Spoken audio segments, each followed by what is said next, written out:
Well guys, it's actually the end of harvest day 23, and on harvest day 16 right here, we said that we'd give away a hat. I'm gonna do that hat drawing probably at the end of next week or the middle of next week, because it's actually Friday for us right now. So if you head on over to that video, I'll put a link up here. All you have to do is like the video and say in the comment section of if you're a farmer or a non-farmer. We've really enjoyed seeing those comments. And I'm kind of thinking that I'm going to put all the names into a box or something like that and send that box through the combine, and whichever one I find out the back is going to be the one that wins the hat.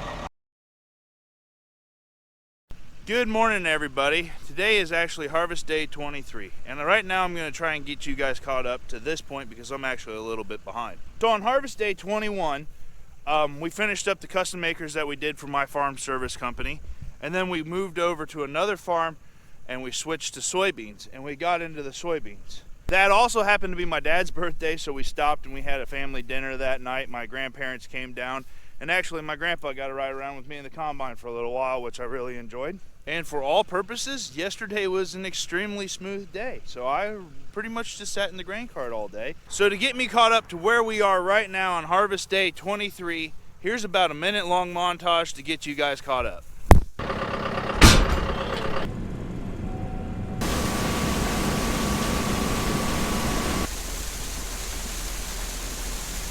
There we go. That is probably the last corn this combine is going to have to harvest this year. That's a good deal. I feel you, combine.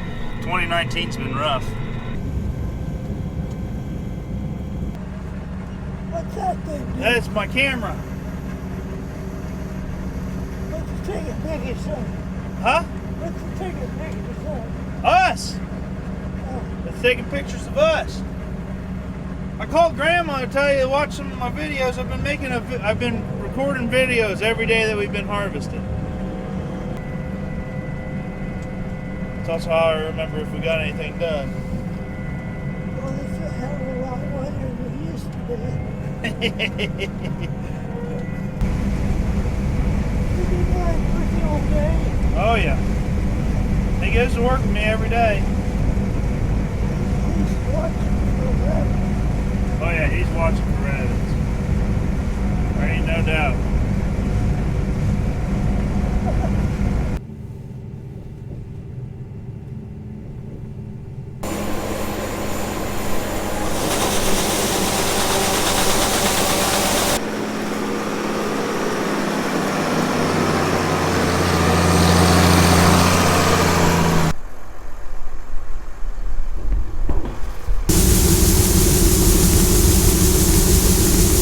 What do we have here?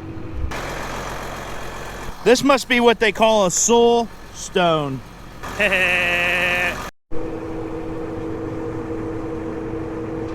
Okay, good deal. Now we're caught up. Hopefully you guys aren't too mad at me that we didn't make full videos for those 2 days.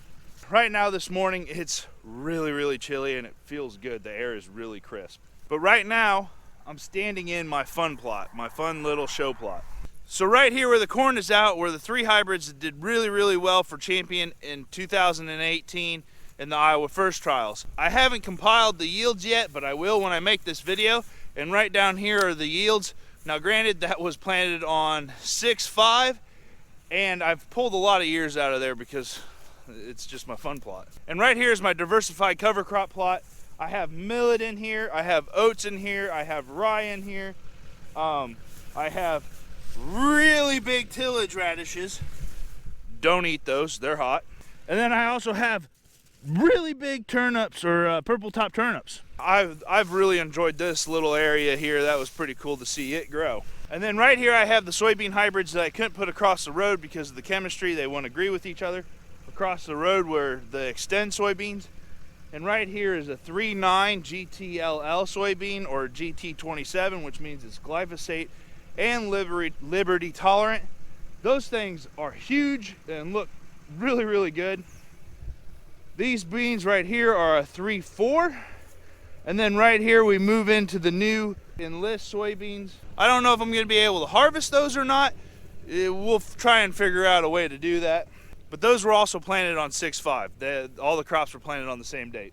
And then over here are just the strips of my cover crop plot.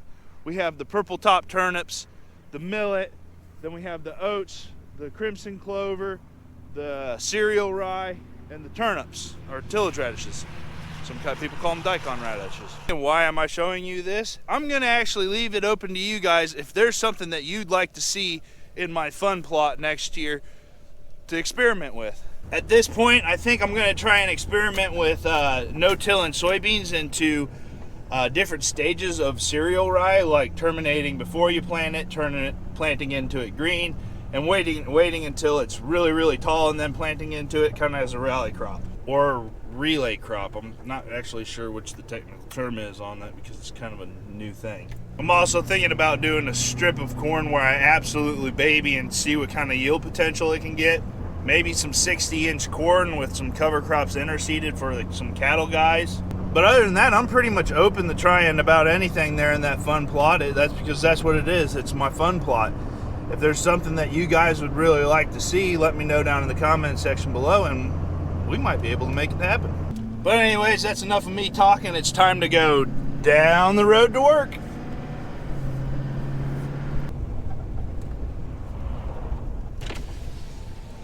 What the heck is that?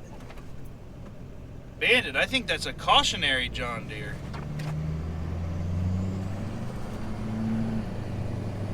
Oh, there we go, there's a real tractor. I'm joking, those things are some corn-eating machines. So first thing on the way to work, I'm stopping by a customer's field that I actually got a plant for him here this year. He was wanting to try out 15-inch rows. He tested out some Champion soybeans of ours against his soybeans that he's been using previously. On this field, there was no fungicide applied whatsoever. The Champion hybrid here has a pretty good frog eye leaf spot resistance to it, and the competitors didn't. And so when we were out here looking at this field was actually ridden with frog eye leaf spot, but it was significantly less in these soybeans versus those soybeans. So that's something interesting to see when you got a hybrid that has really good frog eye leaf spot resistance in a situation where the fungicide hasn't been applied, to see a yield response. But to cut over here, here's the Champion soybeans right here, 4 of them right next to each other, and then here would be the competitor's soybeans. You can definitely tell that these are a little bit taller. I haven't done a pod count on them because I can't start to feel my fingers, but I'll probably do that once I get to the field, and I'll put the number right down here. But anyways, that to me is fun to see, and by fun I mean educational, which is the type of stuff that I really like, and I hope you guys do too. But I also did answer his question in my plot if it pays to treat your soybeans later in the season, and planted on 6.6, a fully treated soybean still out yielded by 3.35 bushels to the acre. So those are some of the things that I like to do for my customers, is try and answer the questions that they have with the statistics. But let's get going down here and actually get to the soybean field.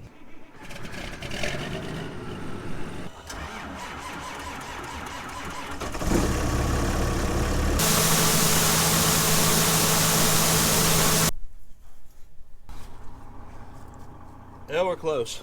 So the truck driver should be here shortly. I'll have him help me finish loading that load up because it's going to Quincy. So we want the load to be exactly spot on because it is a 150-mile haul to Quincy, Illinois. And unlike Iowa and Missouri, who sign weight increases for farmers during harvest, where we can carry an extra 10% per axle, which turns out to be about an extra 8,000-ish pounds, depending on how many axles you have, around 130-ish bushels that you can carry more on your truck. Illinois does not sign that weight exemption deal, which unfortunately for us, the way that we get to Quincy, Illinois, is we go through Iowa, down into Missouri, and then you got to cross the Mississippi River and go about a mile down the road. And if you had that 130 extra bushels on, that last mile and a half of the trip, you would be very much so illegal, and you would pretty much just give up the truckload if you got caught.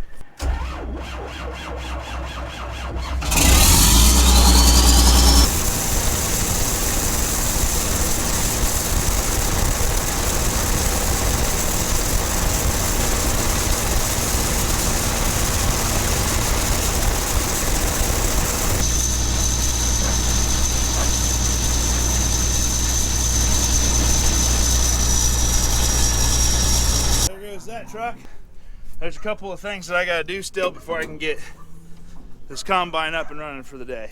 One of them being give it an air bath, because only you can prevent combine fires. Then I'm gonna put a different globe receiver up on top of the cab. I'm thinking that that'll help out with the steering a little bit. It's a little bit more accurate globe. And then last but not least, I'm gonna clean the windows.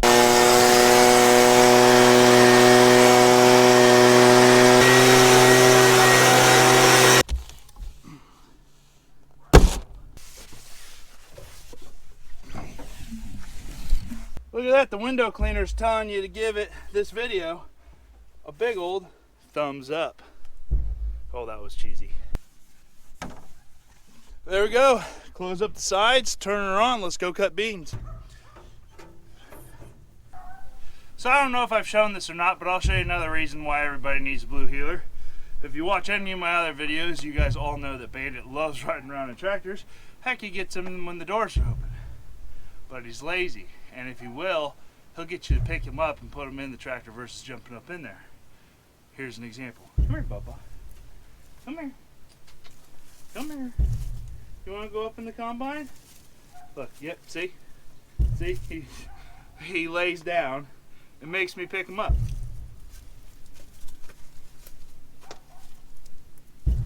Isn't this pathetic? This is why everybody should have a blue healer. It's like, what, you're not going to pick me up? He's like, yep, yeah. Okay, ready? 1, 2, 3, whoop. Oh, you pulled me right in the face. Probably got mud on me now. There you go.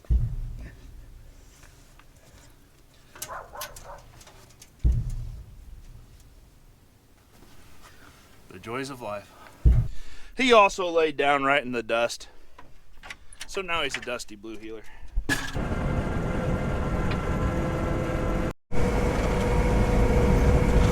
So right now the way things sit is that I basically have about 1 cart full or 1,000 bushels worth of storage until my dad and Andrew show up. So I can cut until they get here, and then after that I guess I'm kind of stuck here until they show up, or at least with another truck. I got a feeling that the top's going to get slimy here in a little bit, because last night we got down really pretty cold, about 16 degrees or so. So the top of the dirt is actually frozen this morning. And as the sun starts to warm up that dirt, she's going to get slippery. We'll just have to see if that causes any problems. Actually, we're running on pretty flat dirt here today, so we're not on side hills.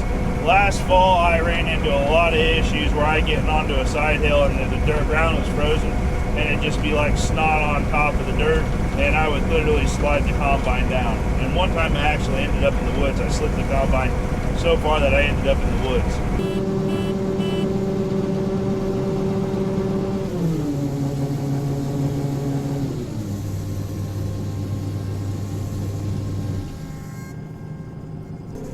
Oh, Andrew, where art thou? I got you a full cart of soybeans to haul.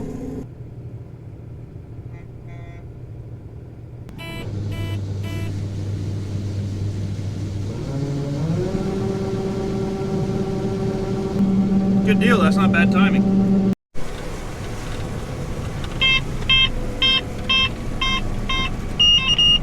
Just like that, the main part of the farm's done. I'm taking the last bit of beans here out of this combine. Andrew's getting over there. He's gonna hook up to the head mover so we can get the head off of this thing. That way we can move down the road and go to the next field.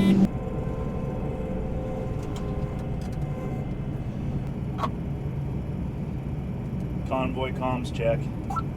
Okay. 10-4, Andrew, 10-4. No, okay, what are you?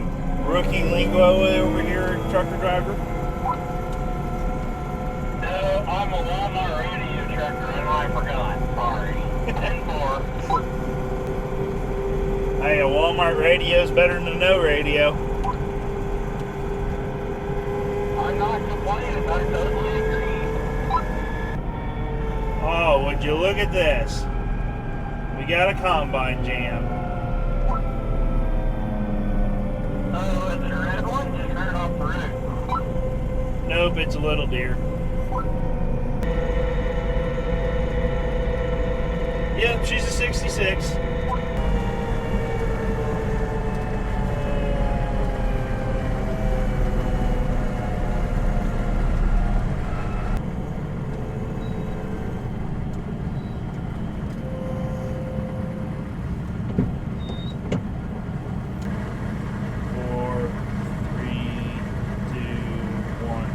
Well guys, we started out the video sitting here in this truck. We're gonna end the video sitting here in this truck. We just wrapped up harvest day 23. And we're waiting on this truck to air up here so we can take it back to the shop. We've moved to the next farm over there. Dad's gonna pick the grain cart full of soybeans, so in the morning we have a load to go onto a semi first thing, and then hopefully we can get that farm knocked out and get moved to the next one, and keep knocking out some soybean acres because it's time. It's time. We're starting to roll pretty fast. Soybean harvest goes quite a bit quicker than corn harvest because you can get through quite a few more acres. But anyways, thank you guys very much for hanging out with us again today. We'll see you tomorrow. Adios, amigos. Oh, I thought he was going to say bye, Andrew. Right every time it touches it, so like it hits history.